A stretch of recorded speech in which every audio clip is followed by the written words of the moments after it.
What's up, Leafs Nation? Welcome back to another Leafs Nation After Dark. I'm Zack Phillips, and we're going to be breaking down game number 12 of the Toronto Maple Leafs regular season here tonight. A loss against the St. Louis Blues, a 4-2 loss in what's a disappointing night because you just had a pretty good win the other day against the Winnipeg Jets. You follow it up with a good win against the Seattle Kraken. You're getting Joseph Woll to go in net here in St. Louis. It feels like you're going to have some type of revenge angle for him, for Berube that's building up.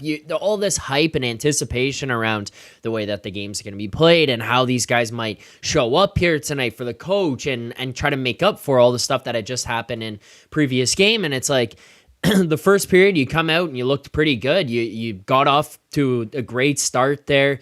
You looked into the game. They looked fast. They looked ready to play. Like, there was no real questions for me immediately about anything that was going on with effort or how into the game they were.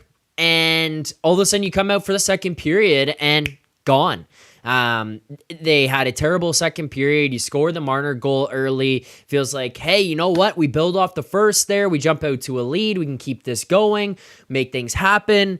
And it just falls off a cliff. You obviously had a lot of penalty issues there. There was a lot of discipline stuff happening, some crappy calls, whatever. But you couldn't stay out of the box essentially in that second, third period. And then there's one of the best comments I've ever seen. That's pretty funny. Zach's Barber, same guy running PP. That's a funny comment. But then it's like you can't stay out of the box. You're killing momentum with that. You're having to continuously kill off penalties. And St. Louis just steamrolls you essentially. Like in the second period there, a 3-1 game. I'm looking at it after the second period, like, okay, is there a way we can get ourselves back into this one? Is there a way that we could be betting on this? Is there a comeback angle? And then it's like, I needed such a high price to get involved on this Leafs team in any sense because I don't really trust them. They haven't really shown that they've been that much different in any of these situations. And then it's like, this is a game that they should be all hyped up for. And by the way that they played in the second period, there was not too much to the game to show me like they're gonna battle into the third. It just fell asleep for an entire second period. St. Louis jumps ahead and takes over the game, and that's pretty much it. It's unfortunate that that's gonna be like the big story here. And then on top of that, the other thing that is a complete gong show, which it sucks to have to continue to talk about this over and over and over again, but this power play is atrocious. Like, this is a terrible power play to watch right now. To see the Leafs are going to the power play doesn't even inspire excitement in me anymore. Like, I used to see that and be like, we get to watch some of the best goal scorers and best playmakers in the league go out there together, up a man. You're going to watch some fun stuff, some exciting stuff. They're going to bury, like, it's going to be some highlight reel goal, and then it's just not there. It's so predictable. It's slow moving. There's no purpose. There is no intensity to the power play. It feels just lackadaisical at times. Like, I made a comment earlier on the pregame show that I put out, which you guys should be watching those anyways, hopefully. And I was talking about, on the power play, they split these guys up because they're trying to get something going. And this guy's like, oh, you don't think that they're trying to score? I saw a comment after, you don't think they're trying to score? This group is too talented. Like, they're going to figure it out.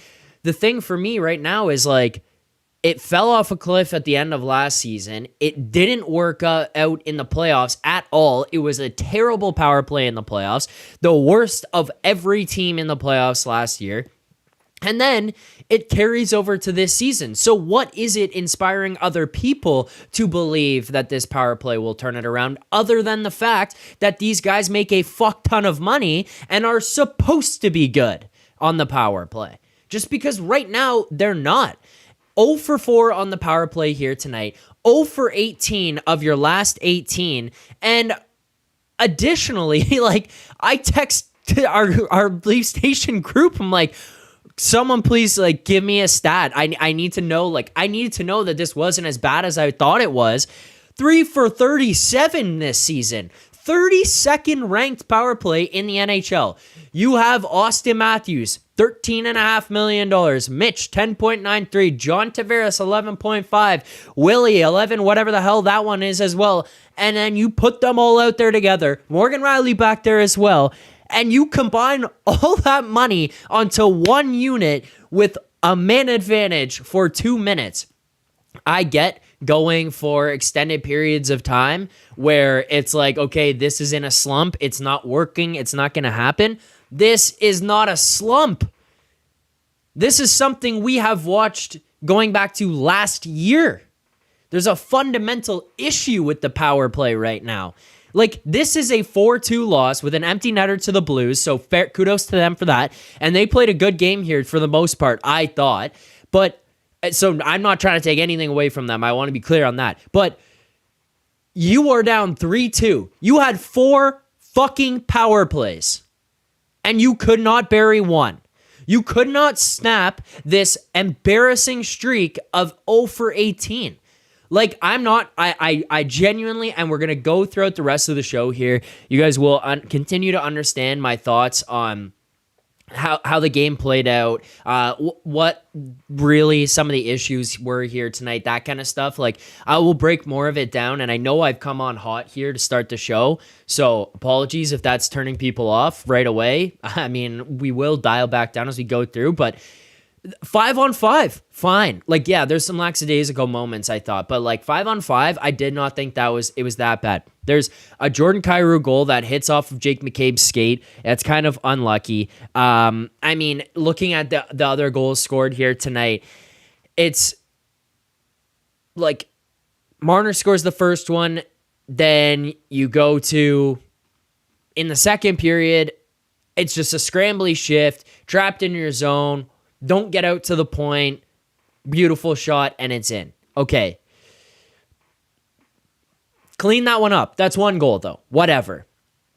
The next one, Tanev, great play on the wall, backing up into the zone as St. Louis is trying to enter the zone. Knocks the puck down, breaks up the entry. Kyrou is coming up behind him, follows him up, stops it. As everyone's backing up, this is the one, pass across, off McCabe, into the back of the net. Like, unlucky. McCabe does a great job boxing out Schenn. Schenn can't get his stick on the puck. It just hits McCabe's skate and goes in. That sucks. It's unlucky. Then the next one, finish a penalty kill. Right as you finish the penalty kill, Marner's coming out of the box.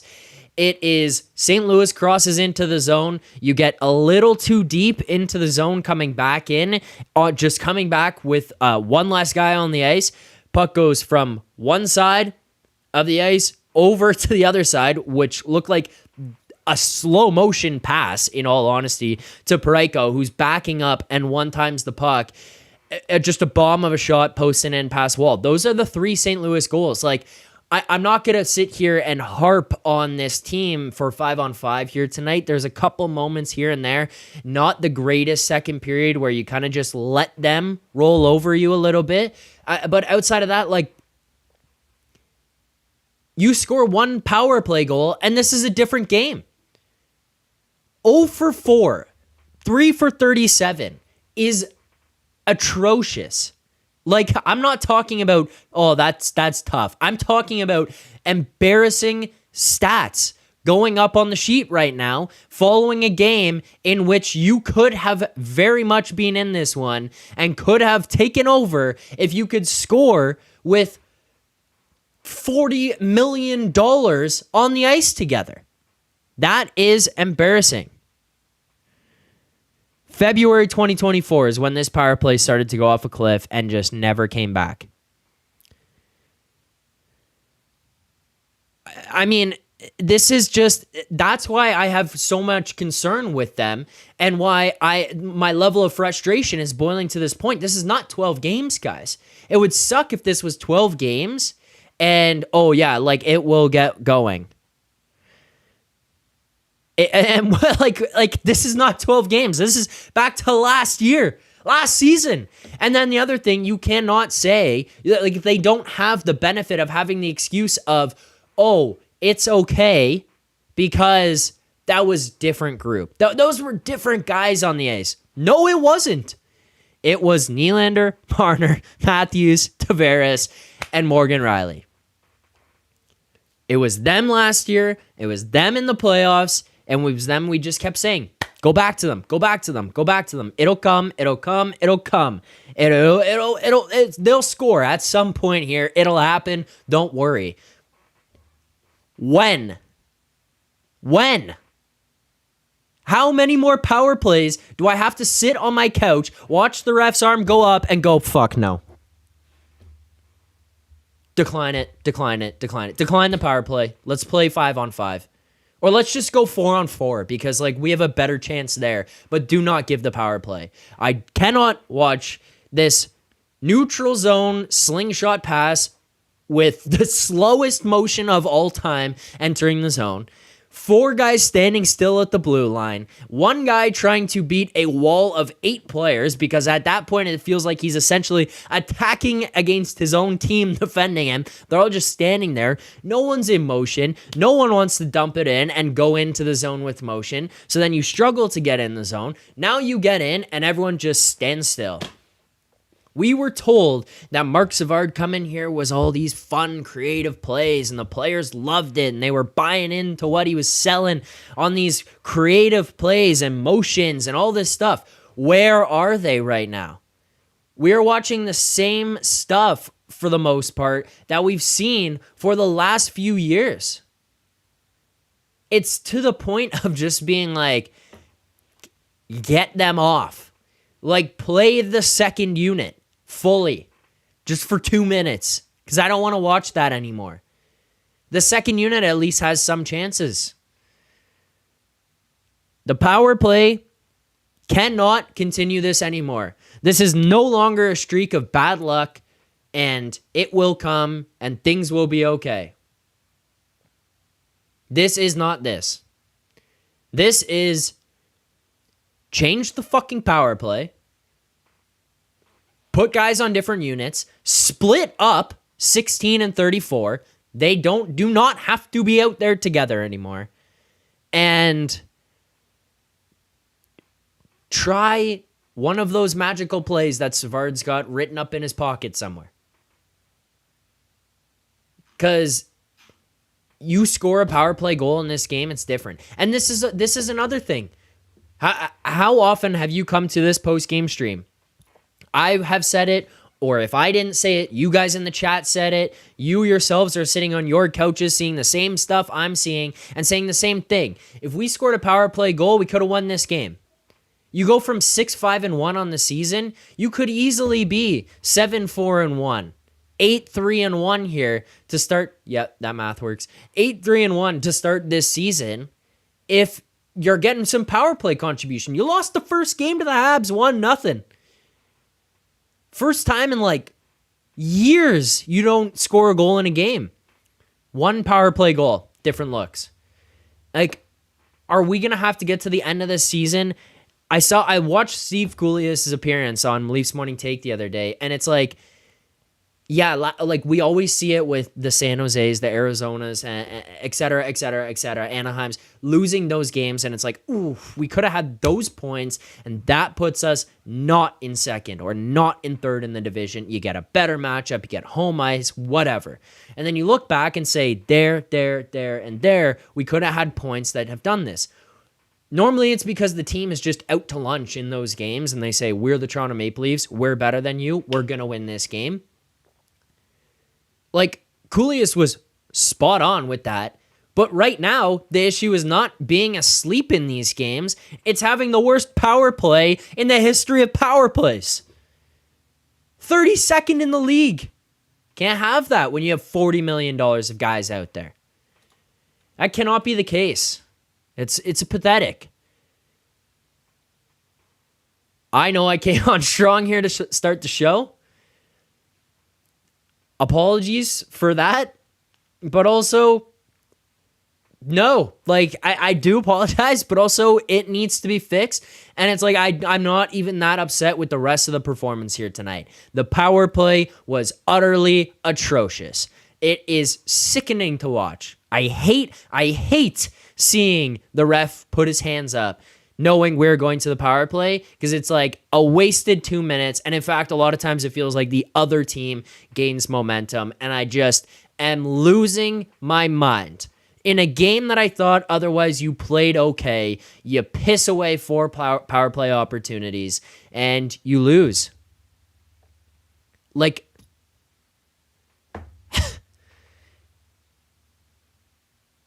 I come on here enough and get mad about 5-on-5 player not playing well and not buying into the right things. And I know a lot of times you guys will say, hey, don't panic about this. It's fine. We're early into the season. And for the most part, I agree. The power play just stinks for 12 games. Cannot happen anymore. Oh, God. Okay. If anyone wants to call into the show and get out your thoughts, you don't even have to ask questions. You want to come on here and you want to rant, send me a DM on Twitter. I'm going to send my profile in here into the YouTube chat. So if you are on YouTube, hit this. You have to DM me. I will send you a link. It's pinned in the chat there. Go on there, DM me. I will send you a link. You guys call into the show here tonight. You guys get it off your chest as well. I just went on a rant there myself about this, but if anyone else needs to get it off their chest, you call in. You don't have to be on camera, nothing. You just call in. You can let it fly. I need to hear your thoughts, and if I'm the only person in the world right now losing my marbles over this power play, because this is egregious. Hit that link. I did send it in there. You guys just send me a message. I'm happy to take some calls here tonight. I want to get to your super chats. I'm sorry to all of you. I have taken a little bit of time here to get to these and answer some of these. First one, I'll just do this because I'm not going to go back into a whole new diatribe on this, but Maxentius Decimus, our PP is pathetic to a new level, and then I'll follow it up with this one here as well.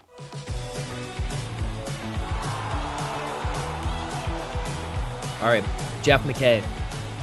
Max, thank you for the super chat. Jeff, thank you for the super chat as well. Jeff, Jeff says, I just want to know how Marner can keep playing cutesy and keep getting on power play 1 and line 1. When will someone finally punish him? Is his dad that scary that we can't deal with him? It's a good question. Look, I will give my thoughts. I know some other people who are part of hockey media, and they can give their opinions and stuff on their own as well. But I genuinely think that the issue here is there is some level of walking on eggshells around Marner,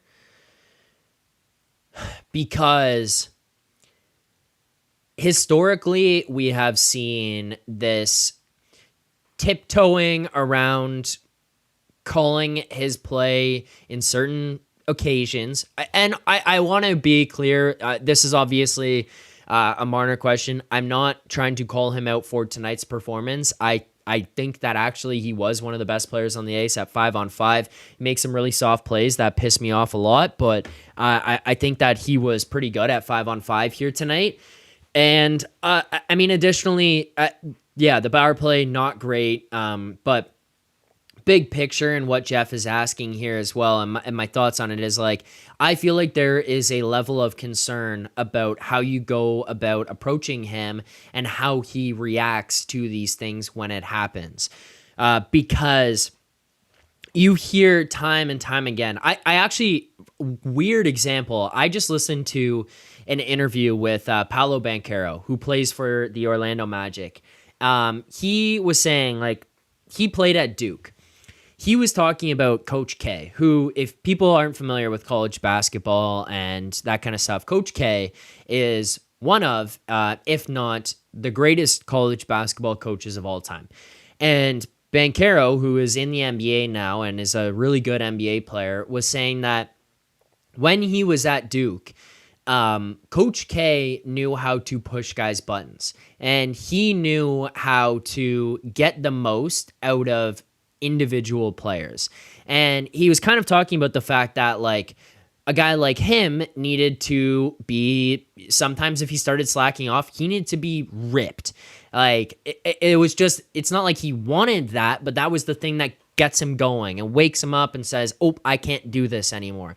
There were other guys on the team who needed to have encouragement, because if they get ripped, then next thing you know, they're going to be sulking and playing down and not engaged anymore because they feel like they're not good enough or whatever it may be in those instances. And I thought it was really interesting. Like, you know, we hear that, but that's one of the best coaches to ever do it in college basketball, and he's talking about that. So bringing it back to what Jeff is talking about in the chat here, I want to know how Martin keep playing cutesy and getting away with it on power play 1.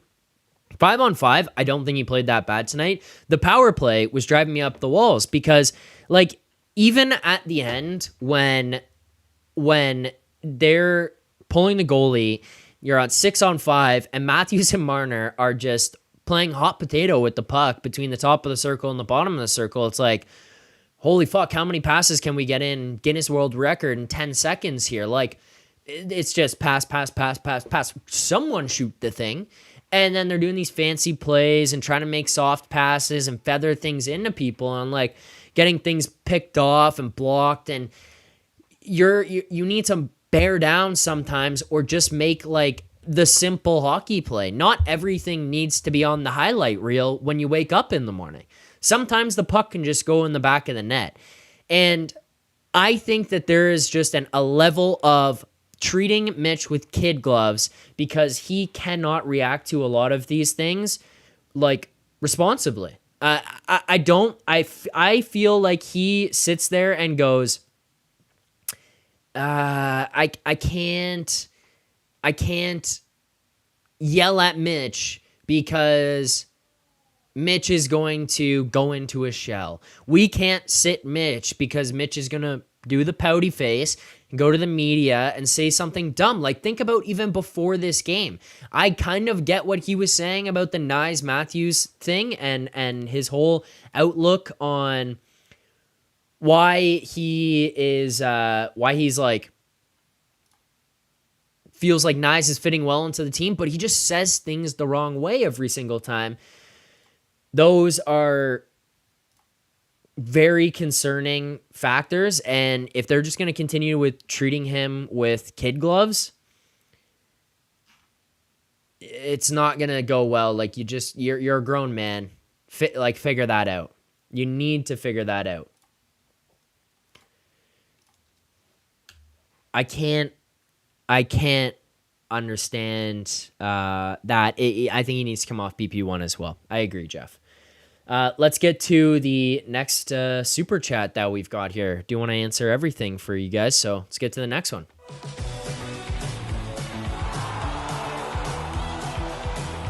Nate 92. Nate, I appreciate the super chat, but Nate says, Matthews is just a talented loser. Has been his entire career, will never win anything with him as the leader. I mean, the second part we will only find out with time. We don't know for sure if he will or won't win anything. That will be something that we can come back to and determine at the end of his career. But like, to say he's a talented loser, I strongly disagree. We have seen many moments in Matthews' career where, at least from his level of play, he really elevates it when he needs to, if the team is down in certain situations. But he doesn't do it every time, which is, I get where some of the frustration comes from. But tonight here, for the first time, I think, in his career, he sticks up for a guy on his team, goes in there, cross-checks Suter from behind, which ridiculously was just a penalty for the Leafs. That's a stupid call, and it just opened things up to be absolute fucking chaos after. Honestly, like, you just start letting it fly. You had absolute madness in your own zone at that point. But I just can't understand the just the talented loser comment, Nate. Like, I appreciate the super chat. I appreciate you coming back here every time. I see you in the chat always, but this is one I just can't get behind. I don't think he's just a talented loser. Will he win anything? Who knows? We'll find out at the end of his career. But I think he's the most likely of, him, Mitch, and JT to have any sort of fire in him and stick up for guys. I think we saw it a little bit there tonight when Suter cross-checks Marner at the side, and then he goes in and sticks up for him.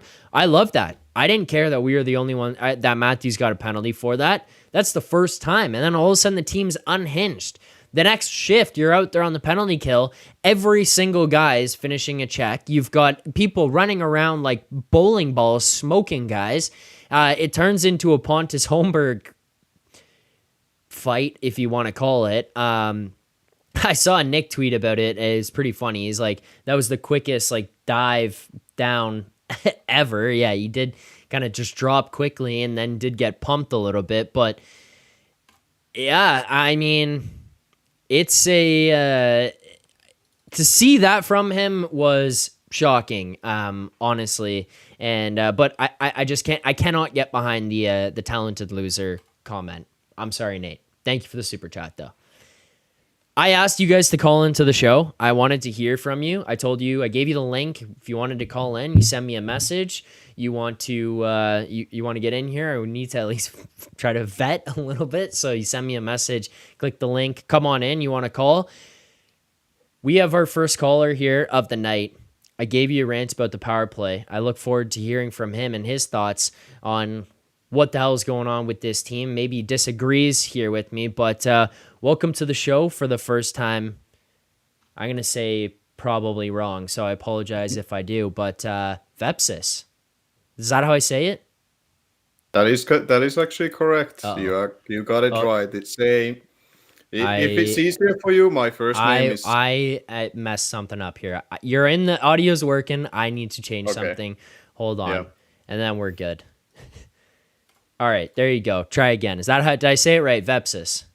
Yeah, that was actually correct. That's probably the best for anybody that tries for it first time. But if it's easier, I know my first name is actually Elias. So if you've been long-time hockey fan, Patrick Elias from New Jersey Devils, you can also use that as well. But for me, with the Leafs team for the longest of time, this goes with the power play, but also like 5-on-5 play. What I've been really struggling to deal with is that I feel like they lack a lot of like direct shot execution outside of Matthews, who has a great shot. But I feel like they are a little bit too much being cute about it.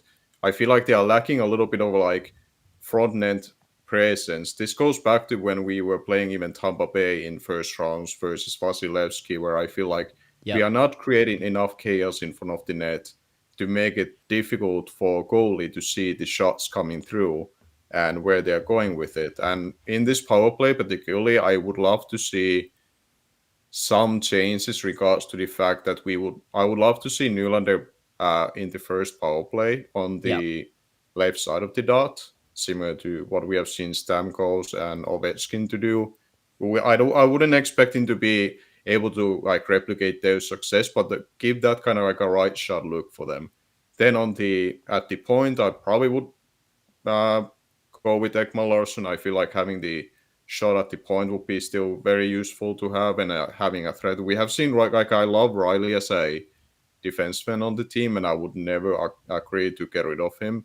But I think in a power play situation, you need to have a guy at the point that can also shoot the puck, because otherwise it's going to be a situation that they expect him to pass either Matthews or Nylander, and then obviously Matthews would be ideal on the right side of the dot. And then it comes down to really that who would you have in the middle of the ice to try to cause some chaos in front of the net, or be able to elevate some good passes. Like you can either have Marner down below, but I feel like you've been saying already, having Marner with Matthews earlier on can be a little bit of too much being killed with it. So I could even see somebody like even Domi to be tried there, or you just throw in both Nice and Tavares in front of presence Yeah. to the goalie front. But I think power play wise, it just needs more direct approach, which I'm not sure that if the current power play coach is really giving them that look. I feel like that's going to be something that is going to be a hot topic. I already saw like the being mentioned on the Twitter as well that we are being calling out for the fact that maybe Mark Savard should be let go as the power play I know. coach in itself, and that's a little like it's tough to think about already considering that after 12 games. Yeah. But clearly something needs to change. Either it's his approach, if this is something that he's being thriving for, what they're trying to do right now, it's clearly not working. I think it's playing more towards their weaknesses, which is oftentimes not being direct. They are trying to be too cute with it, and now it feels like it's amplified to the point that it's definitely not working. Because I saw also some stats on. I feel like this team has been better in 5 versus 5. Like I saw a stat from Sportsnet, I believe, that was tweeted by Adam Wild. Uh, was where they are like top 5 in rebound goals up until this point, Yeah. Yeah. which to me is impressive compared to like other seasons. Like that's a huge difference, and that Yeah. It is in means a they're good playing direction because differently, you right? need to Like do there's that. a difference in philosophy with that, with that Yeah. stat comes with. Yeah. Yeah, Um, like I feel like on 5 the team is getting in a better direction. There's still inconsistency, but that comes along with the fact that we have such a drastic coaching change after having Sheldon Keith for so yeah. long, and there's a comfortable level with it. But like the special teams, the power play it is alarming because this is not something new. It's already carried for a while, and there needs to be more like a simplified game and utilizing the shots that we have, and especially the front net presence needs to be emphasized because we have Matthew Nice that I think is becoming already like I remember also saying like he's probably his favorite player, and I would almost agree to that point. I still think Matthew is probably my favorite player, but I really like what Nice brings to this team, and it's something Yeah. that we've been lacking ever since we lost Hyman to Edmonton through free agency. Like we haven't had a player that is really good close up the net. Hmm. Tavares pretty close to it, but Tavares as a centerman has a lot of responsibilities to do, so he is not always at the front net, but that's kind of like where he also has a lot of strengths to utilize. But I think like somebody like Nice, I would love to see utilized more on the first power play because I feel like he has a lot to offer, but he cannot solve the issues. The issues comes with having more shots to the net and try to make it more difficult for the goalies. Because right now, I don't think the penalty kill really struggles with this team to try to deal with it. And No. I mean, I, 4 for 4 for feel the like penalty kill here tonight too.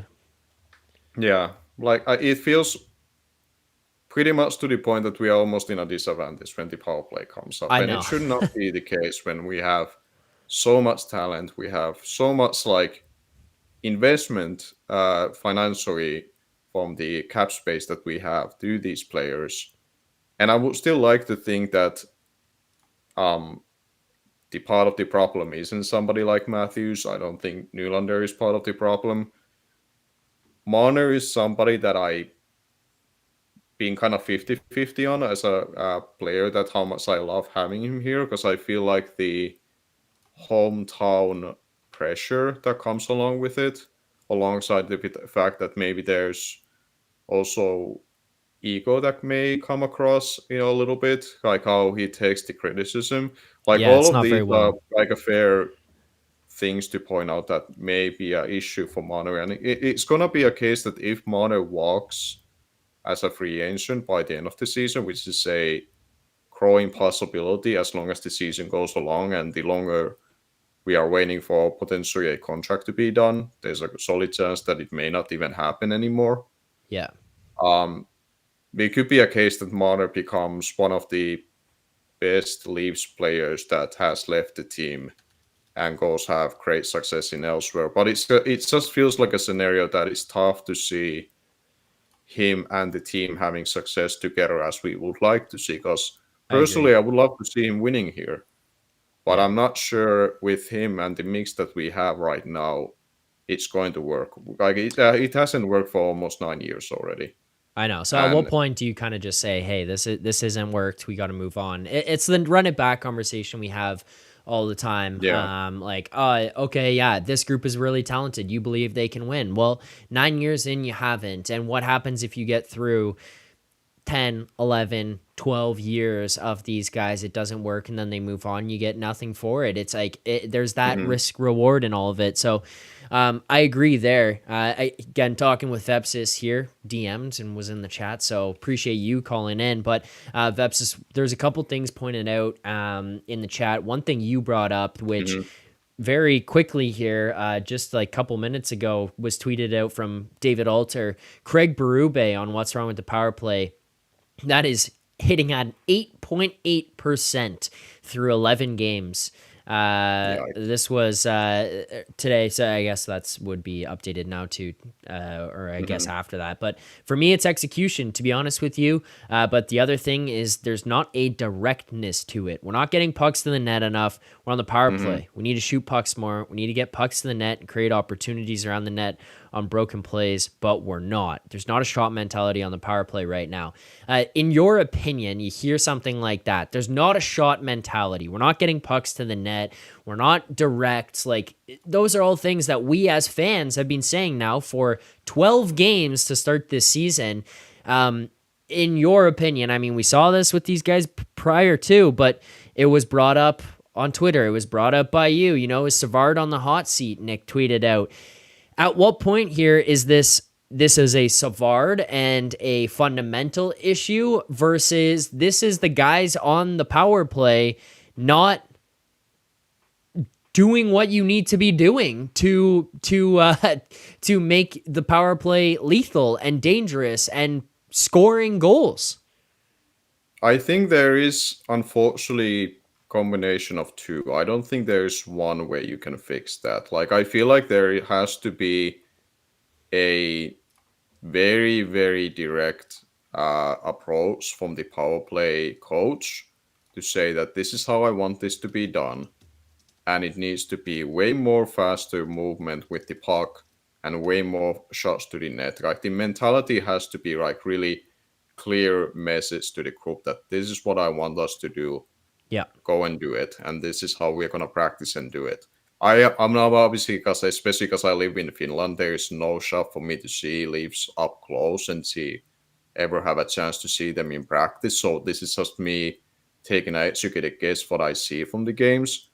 But to me, this feels like a case of that players have to think a little bit too long what to do with the puck.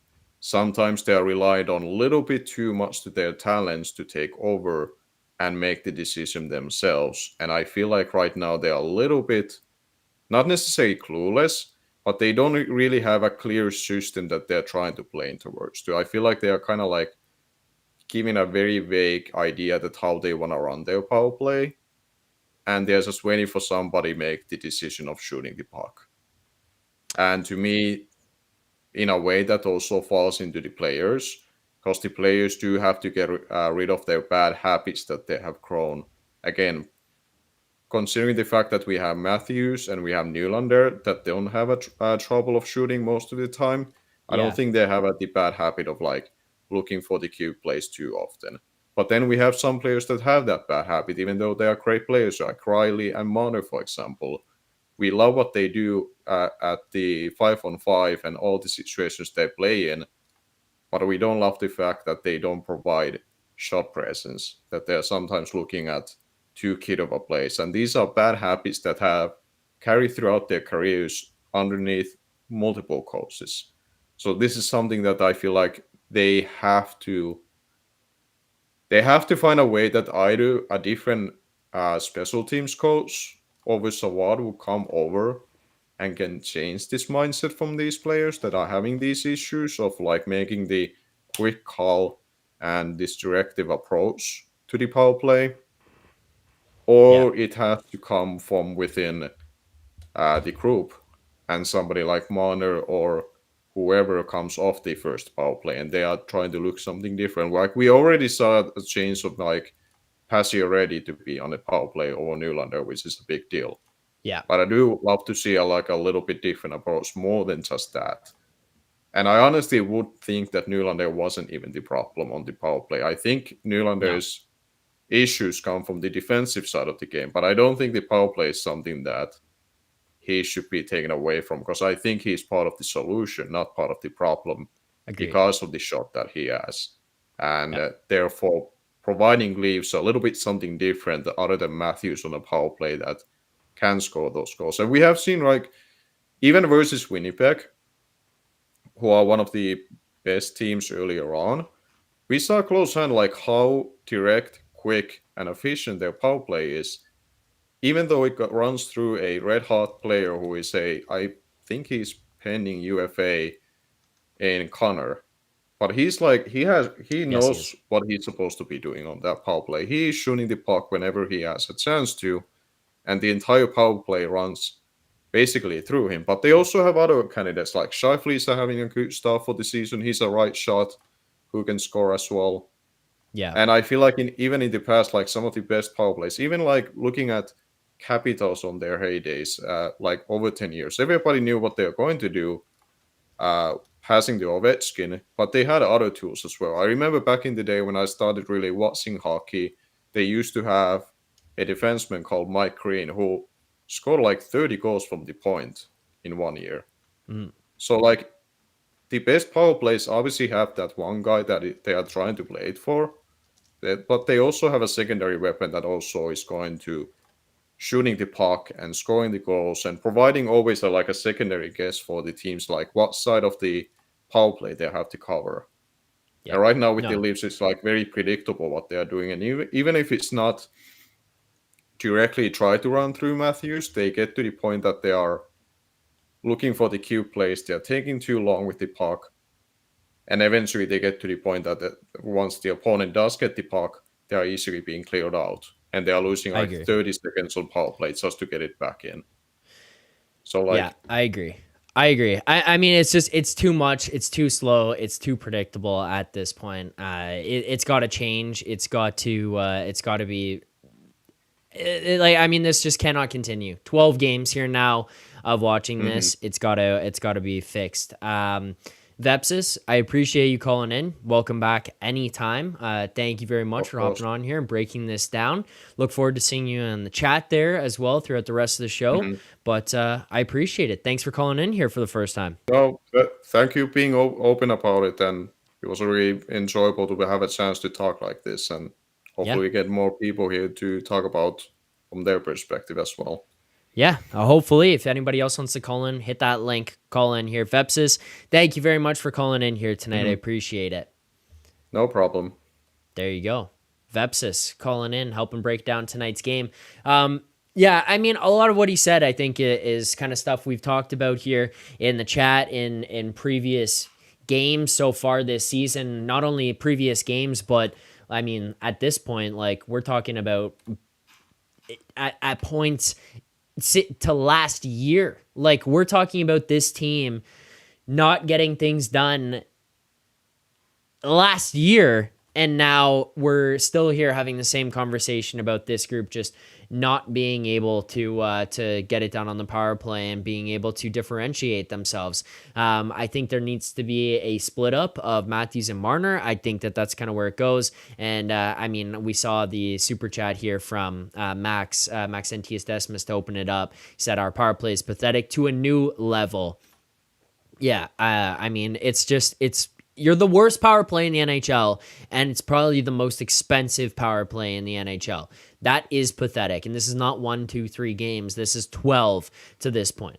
If anybody else wants to call in, you hit that link. You can send me a message on there. You let me know. You send me a message. Tell me you want to call in. You guys can get on here and give me your thoughts. I saw some other comments while we were going, while the caller was on. Jeffrey Curry, get Keith Pelly on. Yeah, if only it was that easy there. Not gonna happen. As for what we've got for other people in the chat, Calvin, I saw the 5-on-5 play focus on getting pucks to the net and driving. Power play is a different style right now. I liked our 5-on-5 game. I agree, Calvin. I think that the 5-on-5 game, it's going to take a little while. Like, it's not going to happen overnight for these guys to get to the point where it's just like perfect, and it's the kind of hockey that we want to see every single time, and we're extremely happy with the way that the group is playing and how much they're creating and stuff, but you can tell that it's creeping in. You saw the graphic, Veps has talked about it there tonight, is like the rebound chances created, the rebound chances scored off of, how they rank versus last year and how they rank versus other teams this year as well. Like, there's improvements in those areas of the game that we want them to be better at. There's improvements of the team sticking up for each other and blocking shots and finishing checks, and you're seeing buy-in throughout. We're seeing a better bottom six. How many times tonight were we looking at this and it was like third line out there, they maintain possession, get it in the offensive zone, cycling, circling around, keeping the other team out there. And then it comes up, Parayko, ice time, 45 seconds. Next thing you know, the fourth line's out there. Boom, Parayko, ice time, 1:20. Next thing you know, the first line's out there. Parayko, ice time, 1:35. And it's like, we're churning through these guys. You wear them down, you're going to create opportunities. And we're seeing it a little bit more and more at 5-on-5. The 5-on-5 play has really elevated. It's really pathetic to watch the power play just be a completely different style. It's one of the reasons you guys get so upset about Marner, and myself as well, is perimeter play. You want to just go around the outside, round and around, passing it around for as long as you want. Everyone stands there. I don't want to shoot this one. I don't want to shoot. It's fucking, it's the scene from Semi-Pro where Will Ferrell's got it on the inside and he passes it back out. Oh, only if you want it. That's what these guys are doing. They're all just holding on. It's like an all-star game out there, and that can't be happening. It's a huge problem here again tonight. I know that this has been the power play show, but that's the issue, guys. Like, that's the problem we're having with these with this group when they go out there, is that it's just not being capitalized on the man advantage, and at some point in time it's gonna have to boil over and someone's got to do something, because pretty pathetic to pay them this much and not have any success. Just does not make sense. Cannot be happening. Denver, this power play is not even bad. People are so pathetic. I think the Leafs power play is good. I will click soon. It will click soon.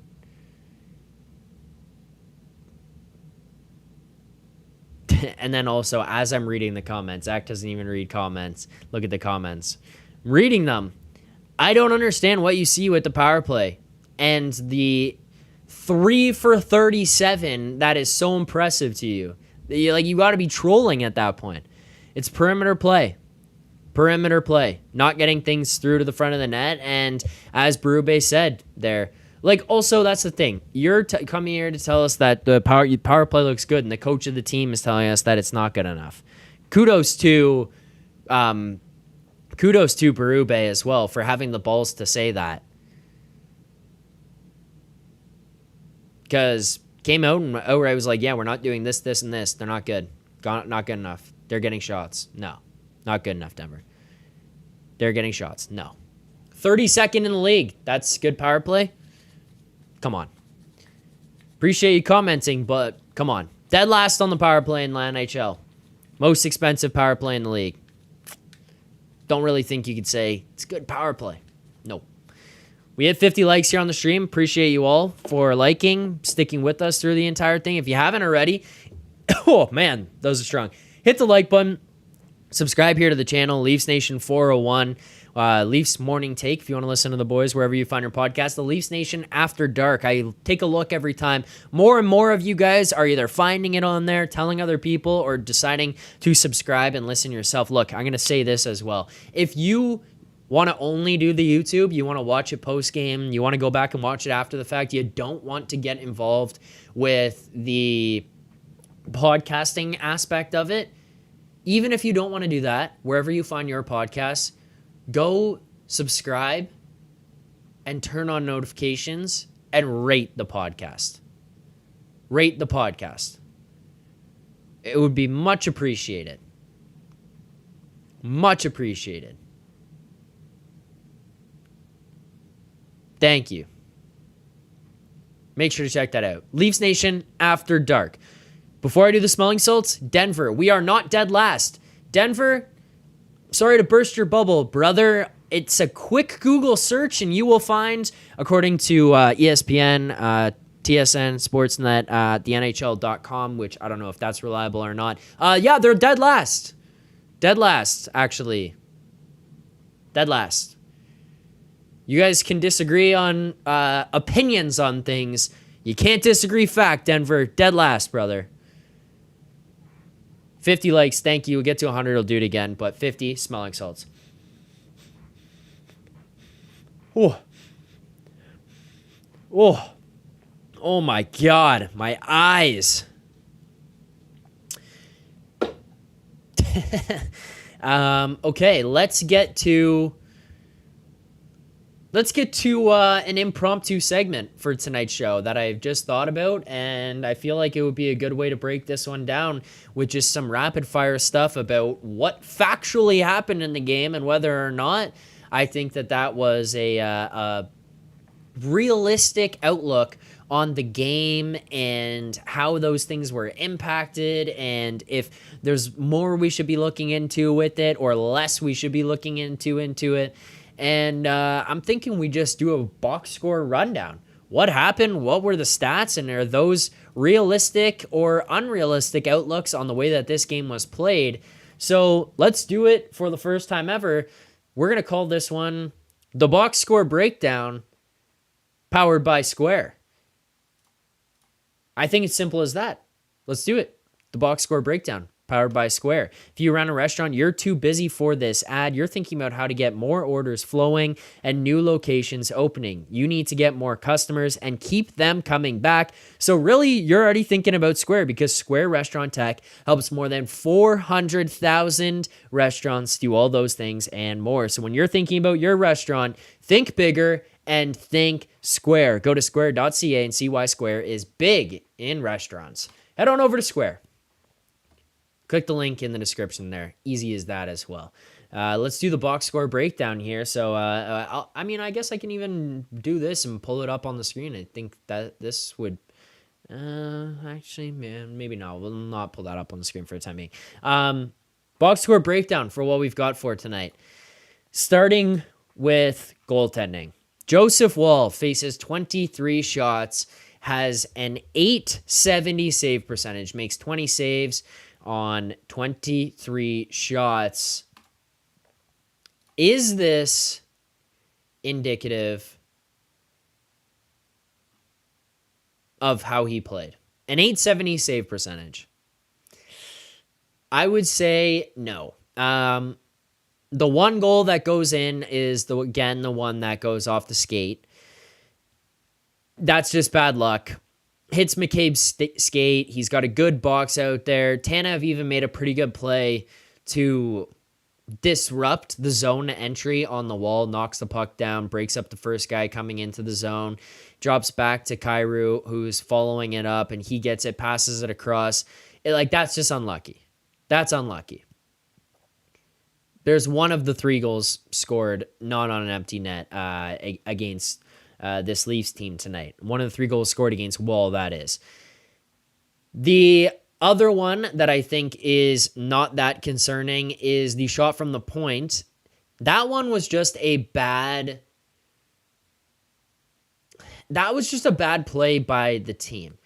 Everyone sucks back down low. You get puck watching. You're watching below the goal line. And then the puck goes from below the goal line back out up top quickly. You have to kind of spread back out. Holmberg doesn't get out to the point quick enough. Doesn't take away time and space from Parayko.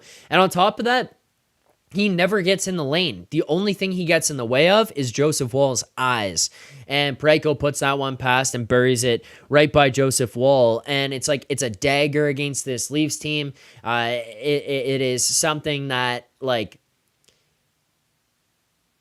you want to be able to eliminate that kind of carelessness in your own zone. Because that, as like, there's a couple of things here as well that they talked about on the panel during the game, and it was pretty accurate, and it ends up happening there is like, oh, if you go from low to high in the offensive zone, it's hard to play against because you're constantly having to shrink back down, spread back out again, get to the points, you're moving around a lot, it's going to wear you down, make you tired.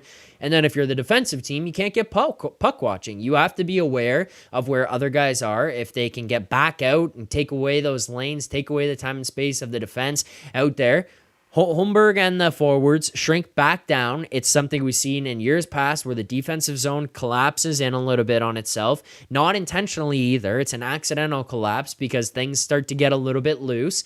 They come back down, can't get it. Can't get the play broken up. It goes back out to Parayko up top. He flies out. Holmberg can't get there. And there you go. It's in the back of your net.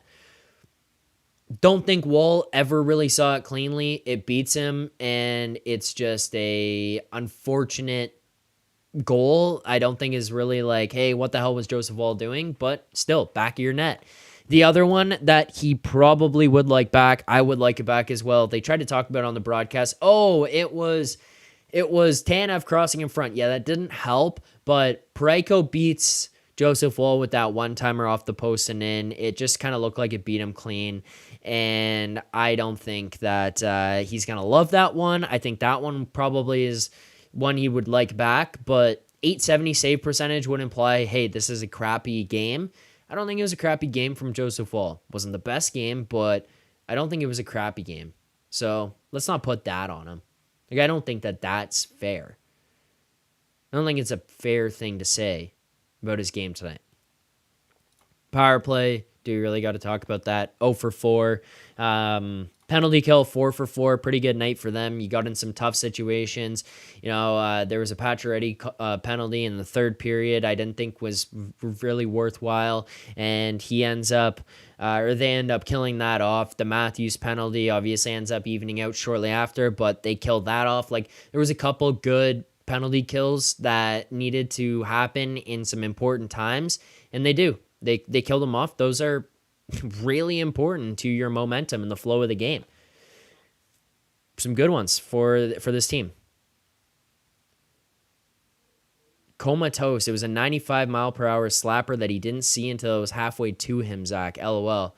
I mean, I give him credit on the first one, and I don't think the second one, I am not even saying like it was a bad goal, the Parayko one-timer. I just think it's one that he would probably like back, and I think that's fair to say. I don't think he's going to be in love with that play or the fact that he got beat by it because he's going across. It seemed pretty open. Yeah, Tanev cuts in front of him, but Tanev's trying to box that guy out. He's going in front of the net, and then it goes posting in. If you're a Leafs fan, this is exactly the comment that you want to see in the chat, by the way. Stuff and such. Sens will be better than the Leafs next year. Yeah, that's what the Sens have said every year for the last 7 years. They haven't even made the playoffs in that time, stuff. What are we yapping about? Haven't made the playoffs. 3 years ago, the Sens won the offseason, whatever the hell that meant. Missed the playoffs. Had to trade away piece. Come on. Get out of here with that. Couple more box score things I want to dig into here tonight. Dominated the face-off circle. 32 to 17. 65% on face-offs tonight. That's great. That was not a sarcastic. That's great. That's great. Block shots, 13 for the Leafs here tonight, 17 for St. Louis. I mean, the Leafs did put on a lot of pressure there, especially late. I feel like those blocks are just going to be natural. The Leafs put up 37 shots on Binnington as well. So Denver.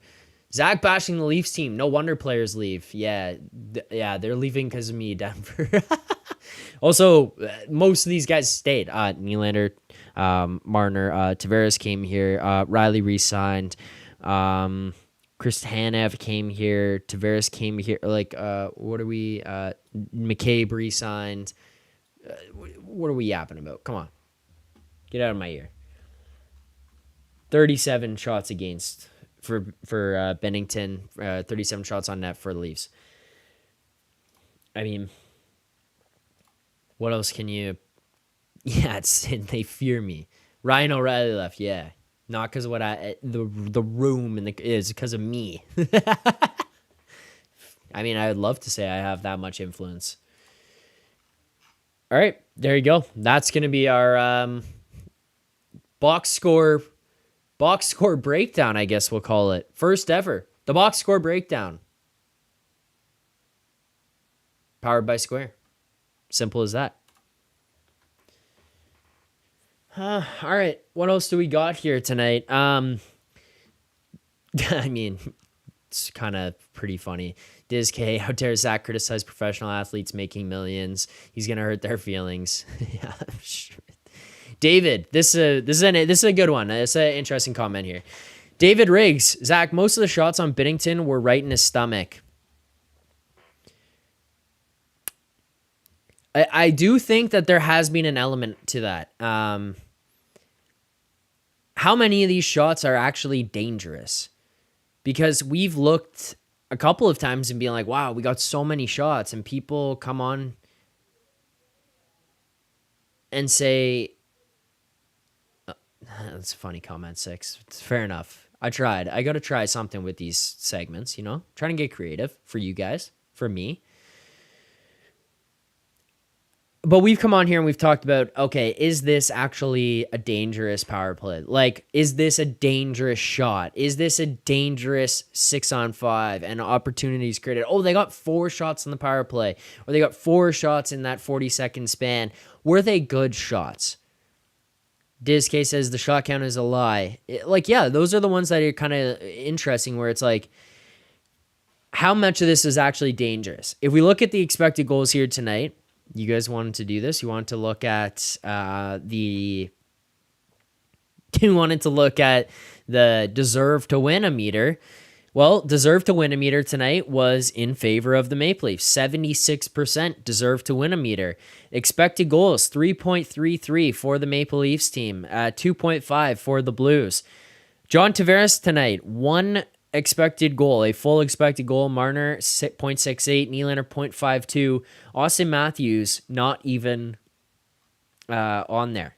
I pulled up this chart before. I can pull it up for you guys here yet again, but this is the expected goals percentage 5-on-5. This is much like what we saw the other night. I can't even remember who it was against when the Leafs lost, but look at where you're at with basically the entire team. The only people below 50% expected goals was Reeves and Benoit. And then there is not a single player over on the Blues side of things who has a positive expected goals percentage above 50%. This was a pretty good game for this Leafs team. This is 5-on-5, obviously. Bang. There you go. 5-on-5. The deserve to win a meter. Very much in favor of this Leafs team here tonight. You know what they couldn't do? Score on the power play. It comes back to it yet again. A couple breakdowns. Debo, that's a pretty funny comment as well. I do respect that. You got to give credit where it's due. Was the deserve to win a meter invented for Leafs fans? At this point, I feel like it might be, because the amount of times I pull it up or at least reference it because of you guys is way too frequently. I'll tell you that for sure. It's tough sledding for Leafs fans from that aspect. You hate to see that. Keep liking the stream. Come on, guys. Appreciate it as always, but keep liking the stream. What else do we got here for tonight? Deserve to win a meter. That's sad. The chances generated. Yeah, a lot of them were in his chest. A lot of them weren't that dangerous. They were from further out. It's true, but expected goals, which does measure the danger of chances, is in the Leafs' favor. So what do you? I mean, like it was in favor. That's frustrating. I hate having to say that. Very frustrating. Comment in here from Point Guard. Matthews playing ringette. Matthews is gutless. Call him out. Look.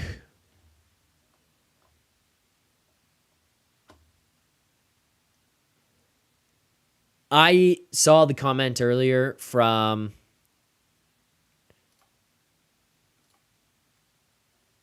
Nate saying he's a talented loser. He has not been Austin Matthews levels of good so far to start this season, which needs to change. He's the best player on their line on a consistent basis has been Matthew Nyes from an all-around impact perspective, showing up every night, all of that. Tonight is really not the night to be calling him like gutless and soft and whatever. After the first time in his career, essentially, that he did something. So I will not go that way with it. Soft, all that kind of stuff. Not having it here tonight. At least he did something. Like, that's the first. You cannot genuinely tell me that after that game, like, you're not at least somewhat happy with having seen that, because it's the first glimmer of that frustration and sticking up for a teammate we've seen him probably in his entire tenure here with the Leafs, his entire career in the NHL. So there needs to be a level of pride associated with that. What I will say is that he has not been good enough in the offensive aspect of the game. Chris Sang, maybe the best defensive center in the league. He has been very good in other aspects. Talked about it with Dennis. We're hearing about it with other people. It's a lot of you guys in the chat bringing that up. I think the only reason he's kind of getting this way, this attention in a negative light right now, is because the offense isn't there, and it's just something we've come to expect. Like, this is something we've talked about with Matthews, where it's like, wow, he's going to score every night. He has 69 goals. He's going to show up and score every single night. He is playing very good 200-foot hockey. He is making an impact on the game defensively every single night. Where I will agree is that it is not good enough offensively. He is not taking over the game and being a game breaker like he's paid to be, like he showed us he can be. And while I appreciate the other aspects of his game getting better, I get that. I appreciate it. I like it. He needs to be contributing offensively, because otherwise you're going to end up in games like this here tonight where your deserve to win a meter has you winning, but the actual goals on the scoreboard has you losing, and that's not okay. Like, we cannot be having this. 0-2 against the Blues this season is not acceptable, especially considering these were the revenge games. He needs to be scoring more. Every single time I'm watching him, I feel like he just needs to be recalibrated. He is like a little bit off on everything. Even the Marner goal, it ends up in a goal, but watch him skating into the zone. He crosses the blue line. He has a lane to the net, and he loses the puck just because he stick handles it off his stick. Like, that is not the Austin Matthews we expect. There was a play in the third period. You're down 1. He gets across and blocks it on the wall. It bounces out to his stick. He's got a good look into skating into the middle of the ice. He's got, I think it was Nyes crashing the net hard across on the other side. He can find him. It goes onto his stick, and he just loses it. he seems like he's just not quite calibrated right now. It is really, really weird to watch.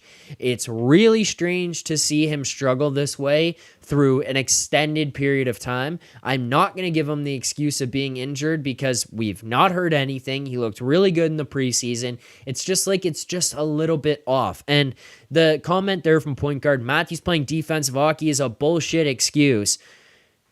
I'm not saying, the defense is what's taking away from his offense. I'm not giving it an excuse of defense over the offense. I'm just merely pointing out, you want to just bash him as a player as a whole. I don't think that's fair. He has been very good defensively. Still one of the best offensive forwards in the NHL. It's just not there offensively. It's not there. He's not even shooting, Mario Kart says. Yeah, there's spurts where it's like, bang, six shots on goal, 8 shots on goal. And then there's a game where it's like, well, didn't really get much going here tonight. 2 shots on goal from Austin Matthews. 6 from Mitch Marner. Which one of those guys would you rather shooting the puck a lot? Because I know which one it would be for me. It's 34. Don't get the little miscalibrated. I don't even know what you call it if it's just not calibrated. That's what it feels like right now. Let's recap our best bet here as well, because you want to talk about not calibrated. Felt like I was not calibrated with this one here from our pregame show. And this segment is brought to you by Bet365, proud partner of the Leafs Nation pregame and the Leafs Nation after dark. Open an account with Bet365 today and bet on a huge range of markets. Whatever the moment, it's never ordinary at Bet365. Remember, use code NATION. That's NATION. Code NATION. NATION. When you sign up at Bet365. Click the link in the description there as well. Best bet tonight was Max Pacioretty to record a point plus 110. Similar thought process to the last couple of times we've bet some Pacioretty stuff. Last game, I bet the assist plus 260. The points wasn't really within range. It wasn't something I wanted to dive into. This one here tonight was definitely something that caught my eye right away. It's like, okay, he's going to get an opportunity with William Nylander and John Tavares on that second line again against this Blues team that seemed like it was going to be something that everyone got fired up for, and everyone wanted to, do it for Berube and do it for Wall. It was a big letdown from that perspective, but you're thinking, hey, JT, Willie, these guys are going to be contributing. These guys are going to be on the board. They're going to be a factor. Just wasn't the case from start to, it wasn't like bad. It just wasn't there the way it needs to be. In a game like this where you got to have that little extra fire for your coach and trying to do it for him and prove that you care and you want to win for him, because that second period, no bueno. You can't have that ever. So we lose a $75 bet here tonight. We still are up 1 unit on the season. We are now returning a 15% ROI if you're following along with us, and we're at a 5-8 record on the season. So, record maybe below, but we're firing out these plus money bets. Something we thought we had decent little edge on here tonight, something that wasn't accounted for properly. Doesn't go our way. Just doesn't go our way. We'll be back tomorrow morning with another one, which I didn't even realize that they're playing the Wild tomorrow. So that's cool. But we'll be back tomorrow morning with another one. Let's get back in the win column. We won 3 straight. You lose 1. It's not how many times you it's not how you get knocked down. It's how many times you get back up. That's what matters. And tomorrow we get back up. We get right back up off the mat. Let's get to our final segment here of the day. Let's get to the play of the game.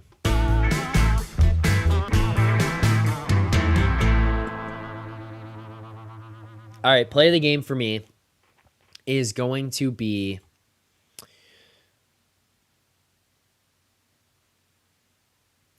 you know what? Play of the game for me is play of the game is the Pacioretty hit on Brayden Schenn late in the third period. The team is trailing. You're trying to get yourself back into the game. You are in the offensive zone. The puck comes out. Brayden Schenn is going down the other way. He has a opportunity for a look at the net to maybe take this one in on a partial break. He's going down the wall with it. And Max Pacioretty, a guy who has been called by fans in the chat and media here in Toronto, old, slow, washed up, chases his ass down, catches him, and then fucking hammers him into the wall. Like, not just a good hit, a huge hit by Pacioretty chasing him down, catching him, and then going back down the ice the other way with the puck and basically going end to end as well. Just like the passion that was shown in that. Respect to him. LJ hammered him and skated off with the puck smooth as silk. Yeah, that guy was running around like a bowling ball here tonight.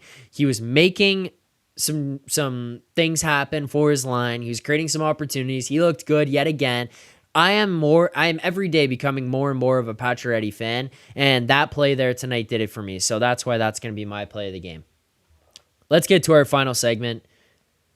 Let's do the grade of the game. You guys send up yours in the chat. I want to know what you guys have for your grades of the game. Let's hear it.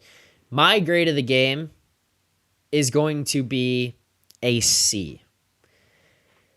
I thought about going lower, but I think that in reality, I don't think Joseph Woll played that poorly. I don't think the team played poorly at 5-on-5, really. There was a couple bad spots where it was like, hey, it just fell off, and it ends up with that. Holmberg, if he gets out there to the point, maybe he's able to take that goal away from Parayko, or maybe he's able to make him not shoot the puck. Bad bounce off of McCabe's skate. Tough. Joseph Woll's save percentage tonight, I don't think is actually accurate to how he played. I just don't want to throw too much criticism at him there. 4 for 4 on the penalty kill. That's a good one. That's a good special team stat. Pathetic with another 0 for 4 night on the power play here. 0 for the last 18, 3 for 37 on the season. That is not good enough. That needs to be cleaned up. That's pathetic. I'm sorry, pathetic. And also, you're playing in this game back in St. Louis, where Berube won a cup. They honor him here tonight, at least on the scoreboard or on the Jumbotron for him during the game. Like, the fact that you can't show up for a full 60 to win this game for your coach in a game that you know really matters to him, and like to just not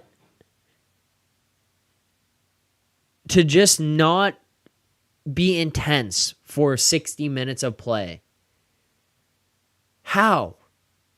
You dropped off in the second period. You took a few too many penalties there. Needs to be cleaned up. Did the coach dirty twice. I said cleaned up a lot tonight. That's probably the if you do a word count at the end of this one, that's going to be the one that sticks out. Cleaned up.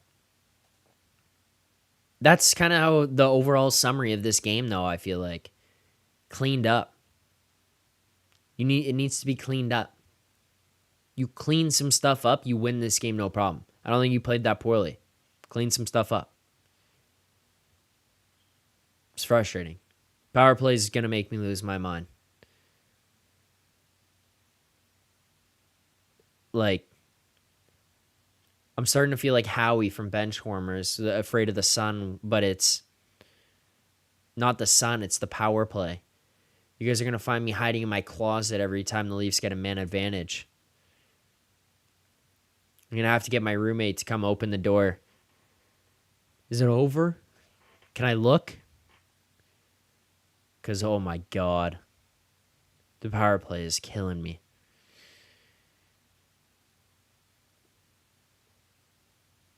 Kaprizov goal tomorrow, Zach. Lock it in. Mario, you know what? I might bet it just for you, brother. Let's get one more like here. We're one away from 100. We'll do the smelling salts and wrap it up. That's our last segment here. I'll keep reading what you guys are sending in the chat. Point guard.